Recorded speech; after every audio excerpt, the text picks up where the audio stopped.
Les amis, aujourd'hui je me lance dans un exercice de style un peu particulier puisque c'est la première fois que je réalise ce type de contenu sur ma chaîne, à savoir un react d'une vidéo faite par un autre créateur de contenu. Vous avez vu la miniature, donc vous savez un petit peu de quoi il s'agit. Il y a quelques jours, Sylvain Live, l'ancien membre de la chaîne Villebrequin, a réalisé une vidéo dans laquelle il s'exprime sur les véhicules électriques. Et aujourd'hui, je voudrais revenir sur cette vidéo et sur un aspect particulier de cette vidéo de Sylvain qui m'a touché et sur laquelle, il est vrai, j'avais vraiment depuis très longtemps des choses à vous dire. Et on va dire que c'est arrivé à un point où je ne peux plus me taire là-dessus. J'ai envie de vous partager mon opinion. Et pour toutes celles et ceux qui s'en iraient à ce point-là de la vidéo, il ne va pas s'agir d'un plaidoyer en défense de l'électrique. Oui, je vais défendre l'électrique sur certains aspects, mais ce n'est pas le sujet de la vidéo. D'accord? Donc sachez-le tout de suite. Mon objectif, c'est pas de vous dire l'électrique, c'est ce qu'il y a de mieux sur Terre, le thermique, il faut oublier. C'est pas du tout le propos de cette vidéo. Alors, qu'est-ce qui m'a réellement posé souci, qui a été évoqué par Sylvain, mais qui aurait pu tout à fait être évoqué par de très nombreux et nombreux d'entre vous, parce que c'est un sujet qui revient si souvent. Et bien en fait, cette vidéo qui donc est extrêmement bien faite, hein, globalement, c'est ultra intéressant ce qui est dit sur l'électrique, il y a toute une histoire faite des véhicules électriques, leur évolution, donc c'est encore une fois une vidéo top de la part de Sylvain, hein, que je regarde très fréquemment.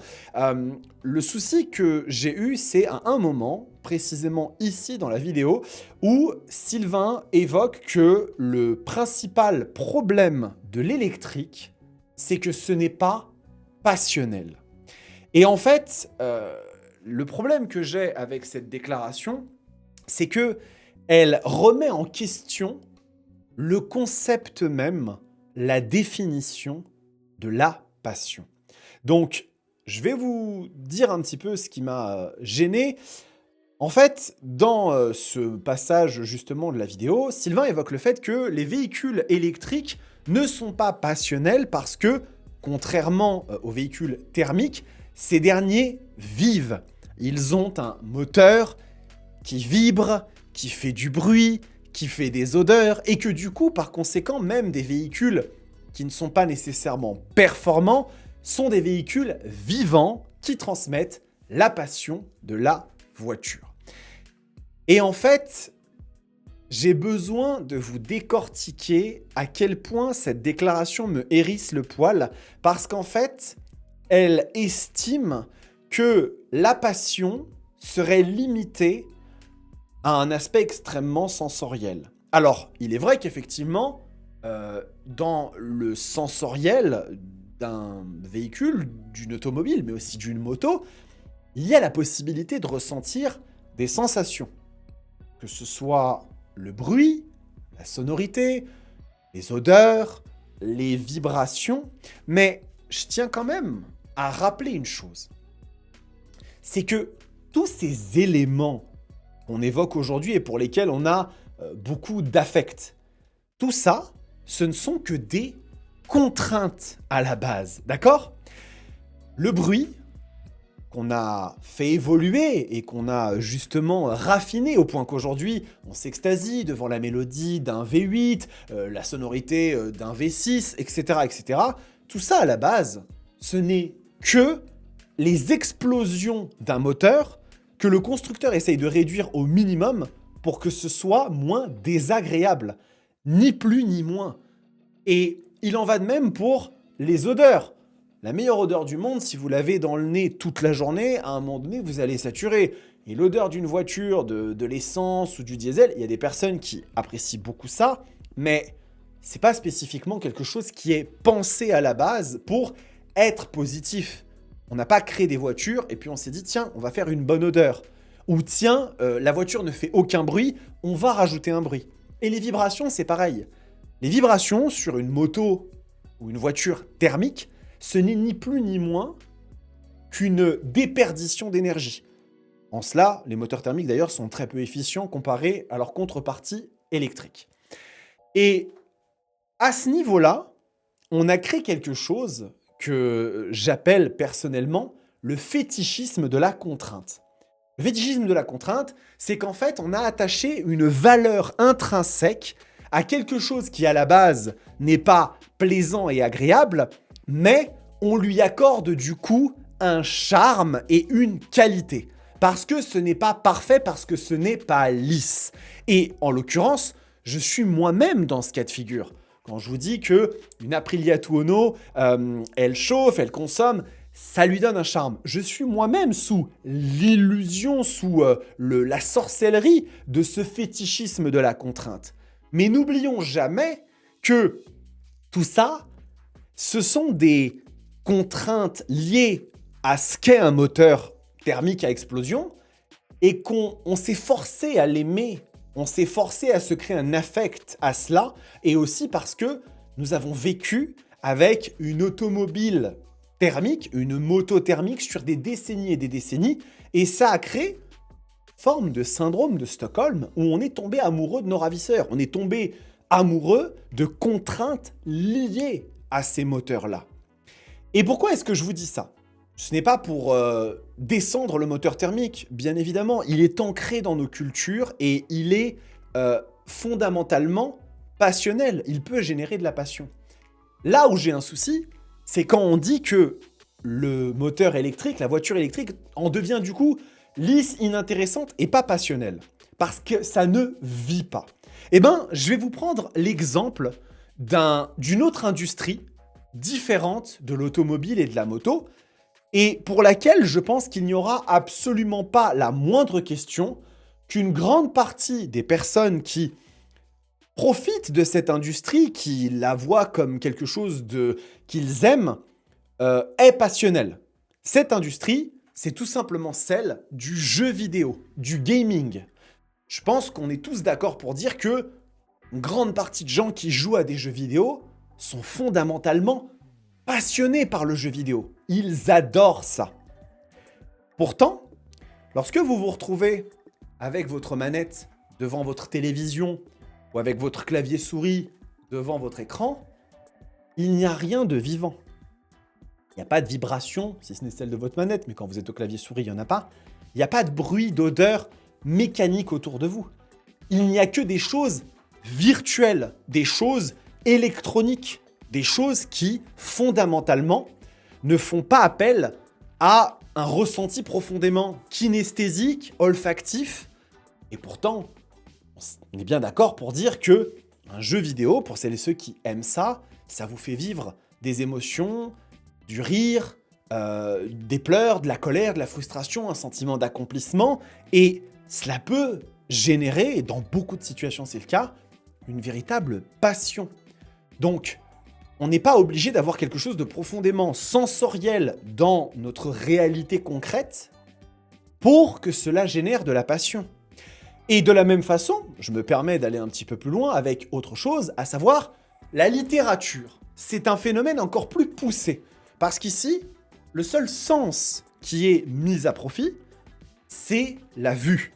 Puisque oui, vous touchez le livre, vous touchez les pages du livre, mais ça ne vous renvoie pas un signal par rapport à ce que vous êtes en train de lire. Vous pouvez être en train de lire un livre sur des explorateurs en mer, le toucher du livre ne va pas vous évoquer la mer. Et pourtant ici, c'est votre imagination qui va faire tout le travail. Et je pense qu'on peut fondamentalement dire sans se tromper que des passionnés de littérature, il y en a énormément, et que, quantitativement parlant, on ne va pas dire qu'ils sont moins passionnés que les passionnés d'automobile. Donc, ce que j'essaye de dire avec cette tirade un petit peu longue, c'est que la passion, elle peut naître d'énormément de choses.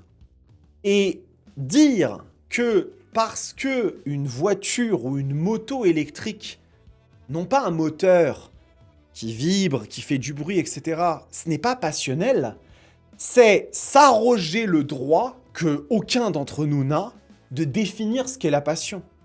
La passion, elle peut naître de plein de choses. Et sur une voiture ou une moto électrique, on peut se passionner de plein de façons différentes. En ce qui me concerne, par exemple, je suis actuellement possesseur très heureux possesseur, avec Mathilde, on est deux, de cette voiture, qui est une voiture électrique. Il s'agit de la MG Cyberster. C'est fondamentalement un véhicule qui est pensé pour le plaisir, le côté utilitaire de cette voiture. Il est quand même bien plus réduit que celui d'une Peugeot 208 à essence. On ne le reniera jamais. Fondamentalement, cette voiture, quand je monte dedans, je ressens des choses incroyables.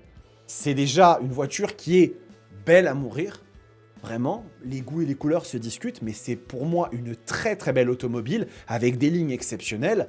C'est un véhicule qui, étant décapotable, ne faisant pas de bruit, me permet d'être en communion avec l'extérieur et du coup de ressentir une forme de connexion avec le monde qui m'entoure, qui est totalement différente de celle d'une voiture qui aurait un profond vrombissement de V8 ou de V6, très agréable au demeurant, mais l'absence de cette caractéristique ne rend pas le véhicule moins intéressant pour autant.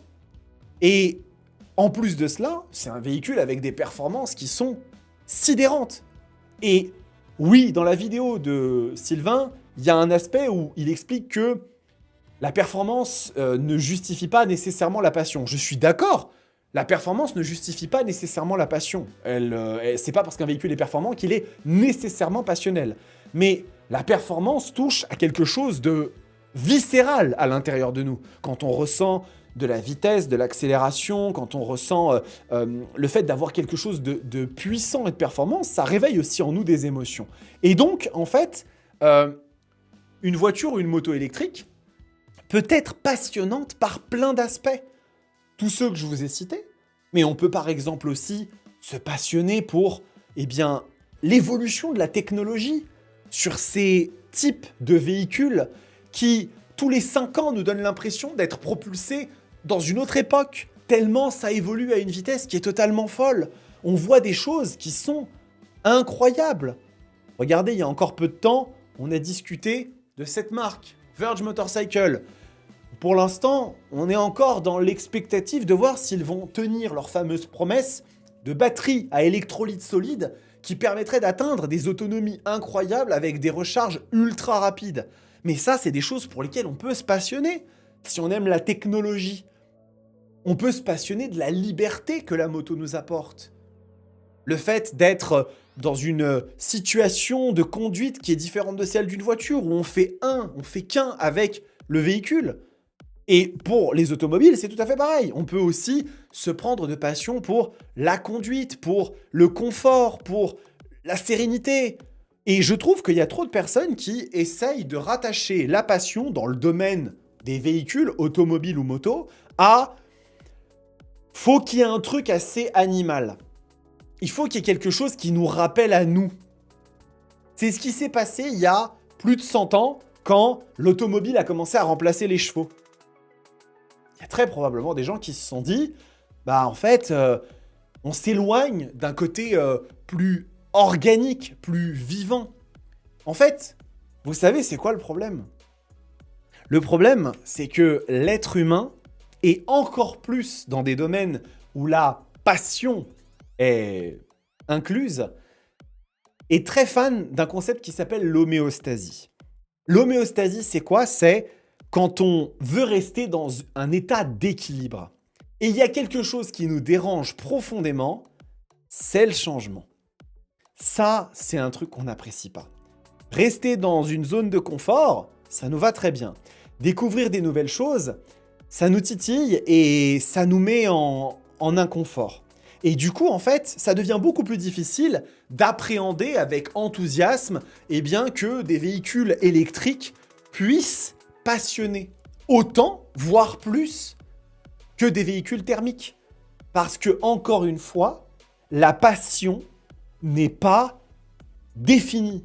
La passion, c'est pas quelque chose qui possède des critères établis et du coup, en fait, si votre véhicule, il vibre pas, il n'y a pas de passion. Non. Et on n'a pas le droit, ni vous ni moi, de dire oui, mais quand même, une voiture, c'est plus passionnel qu'une voiture électrique, c'est moins passionnel qu'une voiture thermique. une moto thermique, c'est plus passionnel qu'une moto électrique.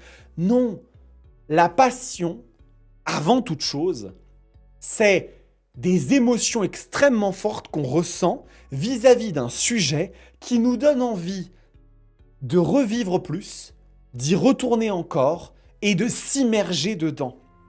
Et la réalité, c'est que oui, il peut y avoir beaucoup de personnes qui aujourd'hui ne se retrouvent pas dans l'électrique parce qu'ils ont l'impression qu'il manque une partie de ce qui peut définir leur expérience jusque-là d'une moto ou d'une voiture. En cela, je ne le remets pas en question. Mais statuer de façon absolue que c'est tout lisse, ça n'a pas d'âme, mais réveillez-vous 2 secondes. Réveillez-vous 2 secondes, les personnes qui pensent ça. Est-ce que vous trouvez vraiment que... Là, c'est une voiture électrique qui est montrée, c'est la Nissan Leaf. Mais imaginons celles qui sont derrière, les véhicules thermiques. Vous pensez vraiment qu'il y a une âme là-dedans? Vous pensez vraiment qu'il y a une âme là-dedans? Vous pensez vraiment que dans une Ferrari, quelle qu'elle soit, il y a une âme? Il n'y a aucune âme. L'âme, c'est celle qu'on veut mettre dedans. L'âme, c'est celle que nous, en tant qu'êtres humains, on a décidé d'accorder. Je vous rappelle que ça reste un tas de boulons, de ferraille et de liquide. Il n'y a pas d'âme là-dedans. Nous anthropomorphisons des objets, nous leur attribuons des qualités quasi animales ou humaines, mais c'est juste parce que c'est nous qui avons décidé ça. Et je vous le dis très clairement, il y a un instant dans l'histoire où l'automobile est devenue thermique, parce que, comme le dit d'ailleurs très bien Sylvain dans sa vidéo, je vous encourage à aller la regarder parce qu'elle est vraiment ultra intéressante, cette vidéo. La Ford T s'est démocratisée à un moment comme le véhicule que le grand public pouvait acheter. Moins cher, l'essence ne coûtait rien, des performances décentes, mais tout s'est joué sur un instant. Et en réalité, si une pierre avait été déplacée de 2 cm quelque part, vous savez, l'effet papillon, il est tout à fait possible qu'aujourd'hui, le véhicule électrique eût été la norme et l'énergie de base pour alimenter un véhicule, et que, au fin fond d'un garage quelconque, un hurluberlu soit arrivé en disant « J'ai une nouvelle idée pour un moteur. En fait, on va utiliser un liquide qu'on va mettre dedans, ça va créer des explosions, mais ça va faire plus de bruit, ça va faire des odeurs, ça va avoir une efficience quasi nulle, ça va chauffer. » Et tout le monde l'aurait regardé comme ça, et les gens auraient été passionnés par l'électrique aujourd'hui. Parce que, en réalité, on est passionné par ce qu'on connaît et ce qu'on a connu toute notre vie. Mais ça ne veut pas pour autant dire qu'on ne peut pas être passionné par, justement, d'autres choses. Et je voulais vraiment revenir là-dessus parce que j'ai trop souvent entendu des gens dire « Ah mais l'électrique, c'est plat, ça m'intéresse pas, etc. » C'est simplement parce qu'en fait, vous, les personnes qui disent ça, vous ne voulez pas accorder une chance et voir les choses d'une façon différente. Il y en a bien évidemment qui ont essayé et qui se disent « Moi, ça ne me correspond pas. » Mais souvent, ces gens-là, on les découvre assez vite, on les grille assez rapidement. Ce sont des gens qui ont un discours qui est très cohérent, qui est mesuré, qui est posé. Et de l'autre côté, on a des personnes qui, elles, sont extrêmement radicales et entières sur ce qu'elles disent et ne veulent pas véritablement apporter de la nuance. Le débat est toujours nuancé. Le vrai débat, celui qui est intelligent, celui qui fait avancer les choses, il est nuancé. Et oui, il est tout à fait possible de se passionner pour des véhicules électriques. Je vais même d'ailleurs vous dire un truc. Cette marque, qui malheureusement, à mon avis, ne survivra pas, Diamond Motorcycle, marque canadienne qui avait une promesse qui était assez folle de réaliser des motos électriques assez révolutionnaires.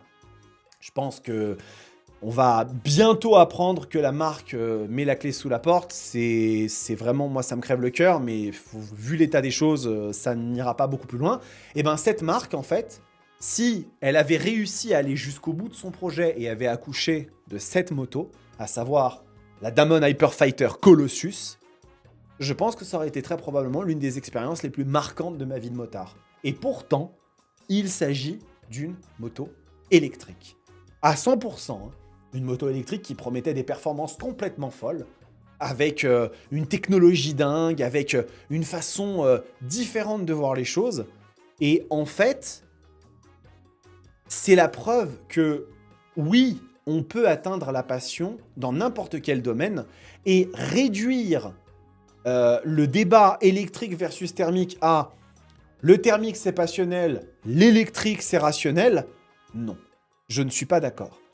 Ça n'est pas adapté pour vous qui prenez ce parti-là et qui dites bah non, moi personnellement, s'il n'y a pas ça, je ne m'y retrouve pas. Je ne m'y retrouve pas.